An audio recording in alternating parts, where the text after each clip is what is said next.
What's going on? This is Alan Brown, aka Bully the Kid, and some people have been waiting on this video since I bought this amp maybe 3 or 4 months ago, and I just never got around to doing it. So today's that day. We have the Boss Dual Cube Bass LX. It's in the title. It's basically a rolling cube, but the updated version. Instead of 4 drivers, it's 2 drivers. I really like this thing. Right now, I'm purposely using it for my kids' drums, so I could play here and they can match sounds and match rhythms over there. Or I bring their stuff over here and we can play together type of deal.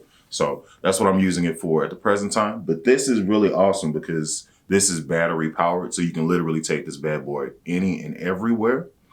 I took it on a cruise to a few islands in the Gulf, as it were, and all that footage corroded. So I couldn't report back as to how it sounded and do all the jams and stuff. So that's why you haven't seen videos on it. I was kind of mad. But I have it here. I'm actually going to put the layout of what is actually on the screen right here. So let me move over here. The instrument that I'm using for this video is a 5-string Big Al. This is an Ernie Ball Music Man Big Al. Reason why I'm doing that is so I can play on the B string so you know what it sounds like, how it handles it, and stuff like that. Now, let me say this before I get started. This speaker is not 4 10s. It's not a 15. So the whole low end isn't really gonna be there, but it's enough for you to get an idea. And it does handle a B string pretty well. So let's go ahead and get into that video right after this. Kick that intro.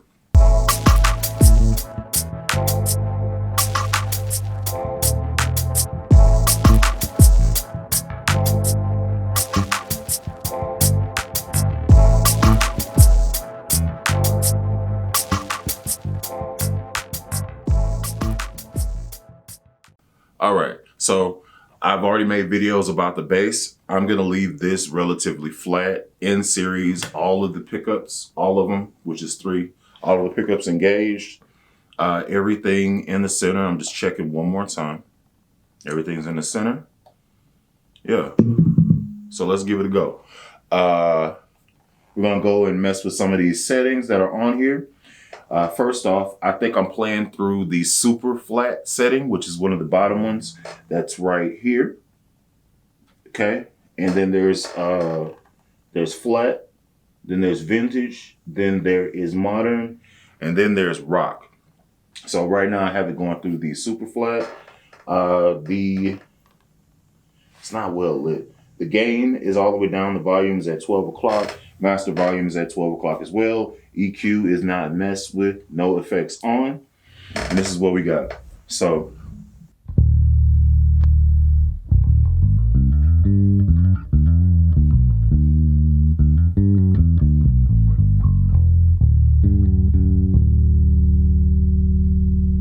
okay, let's go ahead and move to flat now.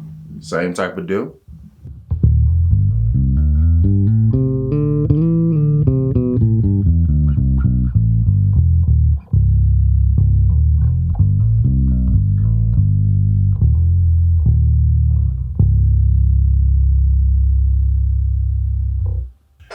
Let's go with vintage now.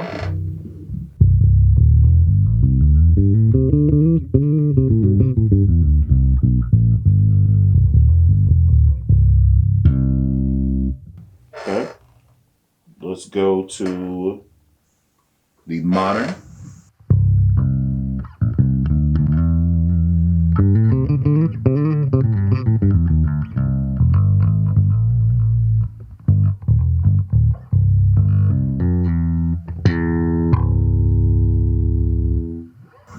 Okay, so that one off bat has a lot of treble and stuff in it, more high-end pronounced. Let's go to rock, which sounds more mid already.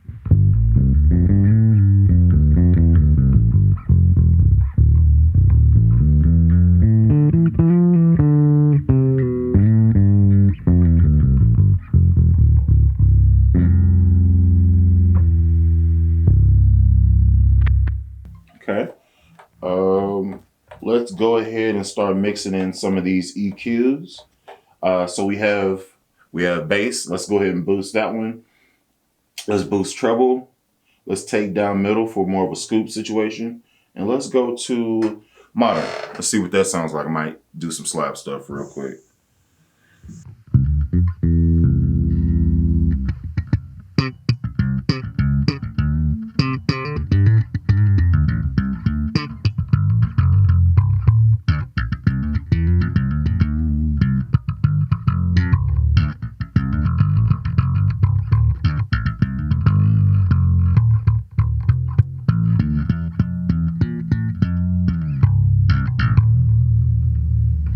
I like it.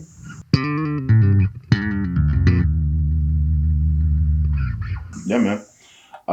So that is the bass, mid, and treble. I'm bringing those back to center. Let's go ahead and move over to what the effects sound like. So let's go with the chorus. And the more you turn up the knob, the higher the chorus interferes with the signal. So I'll have it on a very small amount of chorus, and then we'll see what that does. And then I'll turn it up a little bit, and then we'll go from there. So.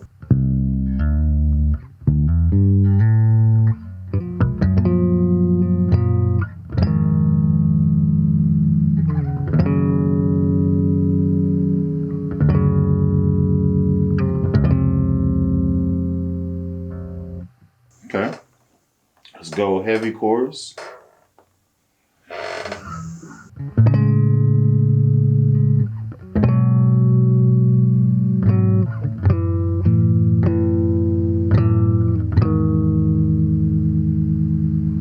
Okay, let's get into the flanger, same deal.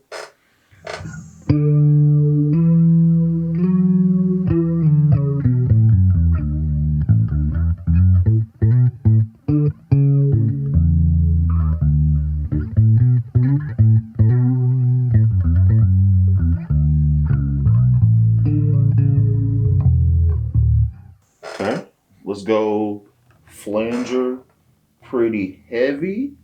I think this is it. Let's bring it back some to flanger land.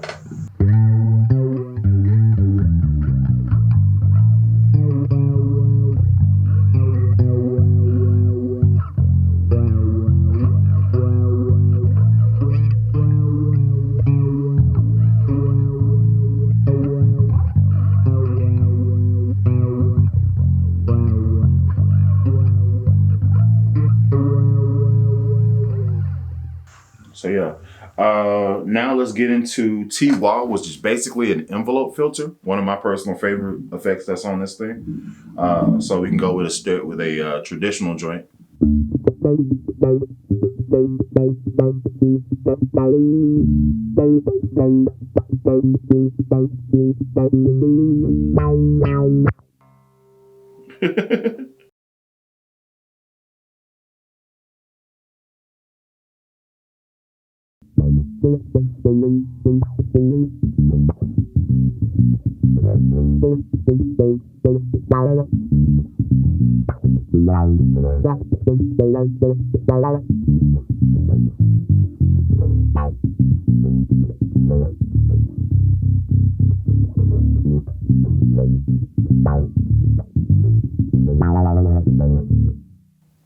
Yeah, man. All right, so let's go ahead and dial in a little bit more of it. Let's go to the extreme side of it.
clip that.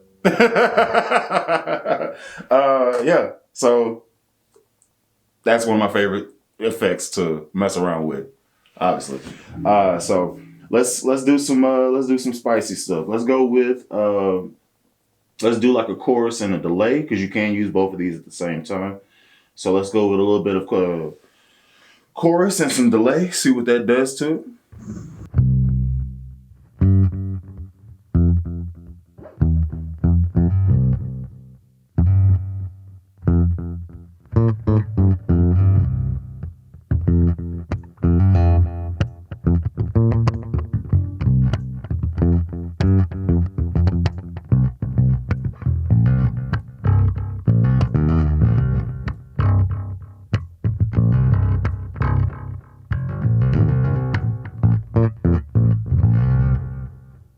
Okay, so let's go back to TY and let's rock with this reverb, see what happens, or with this TY, and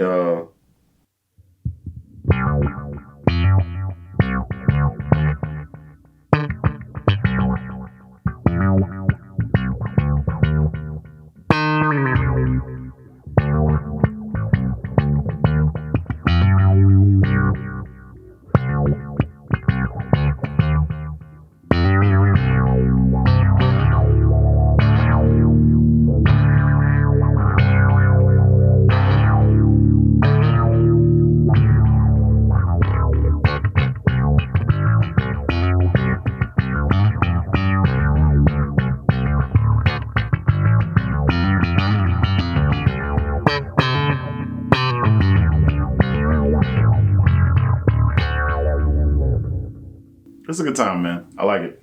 There's also reverb that's on this thing. So let's do effects off, just reverb.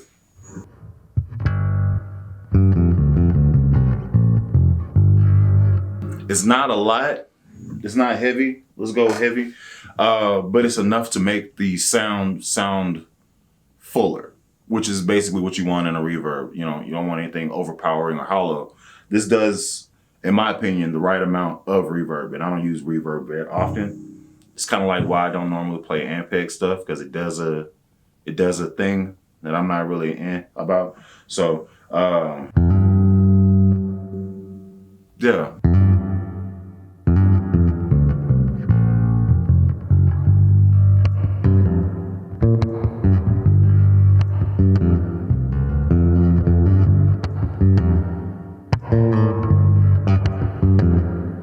Okay, so let's dial it back for this room. Yeah.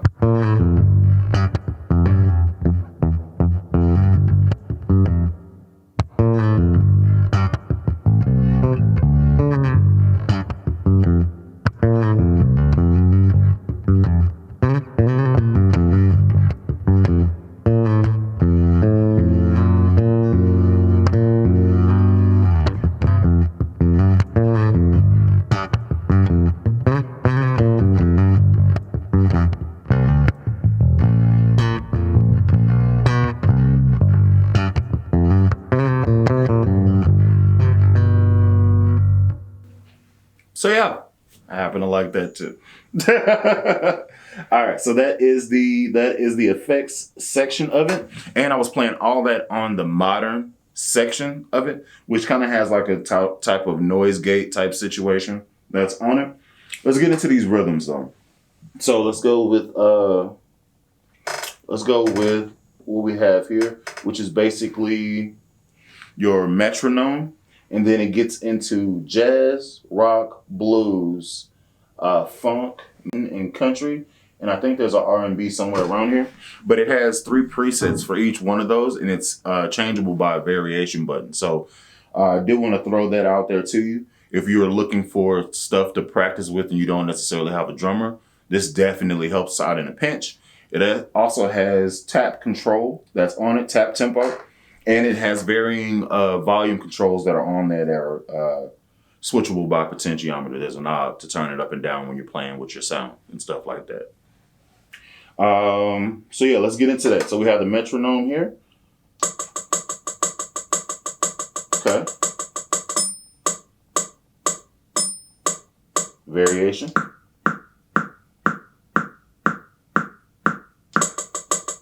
Okay.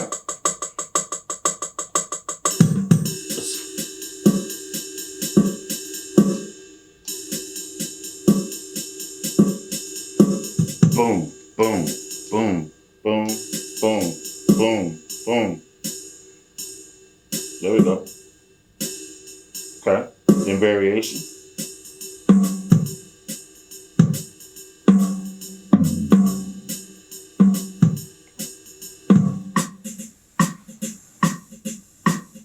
Traditional.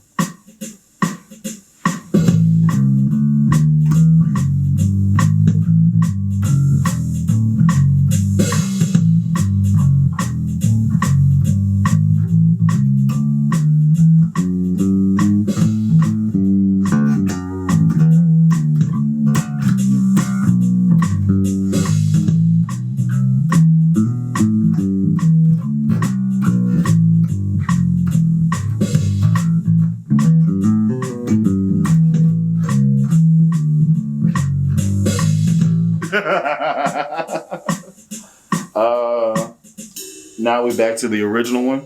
Let's go with got your rock. Got your rock that's going on.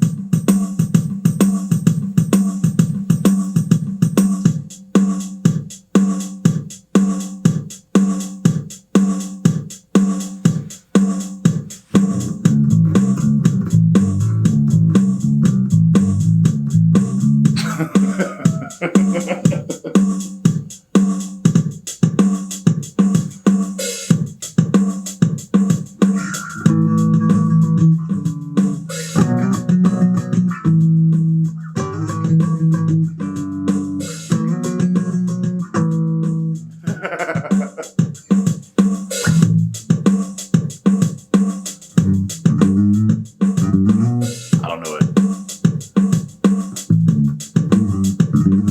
I don't know.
So like a 5/8.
So yeah, that's the rhythm sections that are there. The only other things that I can't show you right now is the looper control, and I believe there's also a Bluetooth possibility that you can add on to it. I don't have those yet. And I may not need them, so you don't necessarily have to buy the whole set and have all the infinity stones. This actually is a very good unit by itself. I think this cost me like $279, 300 bucks or so, brand new. And you very well could take this to a Starbucks. You can definitely practice with it at home. One of the subscribers that shows on the bass hang, what's up Travis? He actually used this as his main amp, and it's right there on his desk. He just pulls down one of his basses and gets down with it. And that's completely acceptable. This can do the thing. It has the direct out so you can record with it. That's what you've been listening to, the direct out sound. And then every once in a while I say something, you get the room volume. But for the most part, that's the whole shebang bang. It's very similar to the first version of it, which was the Roland Cube. I think Boss bought out Roland or something like that. So it's the same technology, just housed a little bit differently. This is a bigger unit than the first one is, and it also has a bass port that's on the front. So it's front firing, so it does move a little bit more air whenever the bass notes come through. Handles the B string pretty well. Has different feels for the amp applications that you might want. My only thing that I do not like is there's not a completely neutral setting where it's just like you plug into the amp and it doesn't do any type of electrical stuff. Like if you wanted to put like a microphone into it, like you have to go through one of those amp settings. And I wish there was like a neutral, just a projected sound that came out of it. To my ear, everything on here does some type of thing to it. That was one thing that was on the last amp. There was a mic setting, like a mic thing, and that gave the most neutral sound. But it does have also a phones out that's here, and it has a potentiometer so you can turn it up and down. It has the looper pedal that's located there, so probably a little switch or plug or whatever. Thing that I did not get into is the compressor. We know how a compressor works. It compresses the sound, and you can turn it up and turn it down. That's completely convenient. And that is the demo of the amp as a whole. So I appreciate you watching. This was a longer video, but hopefully y'all, if y'all want on the fence about picking this up, maybe you have a little bit more information. To my knowledge, there's not that many long videos of what this amp can do out there on the internet. So hopefully I get to fill that void. If you like this type of content, let me know in the comments, and I will check you in the next one. Till then, y'all be easy.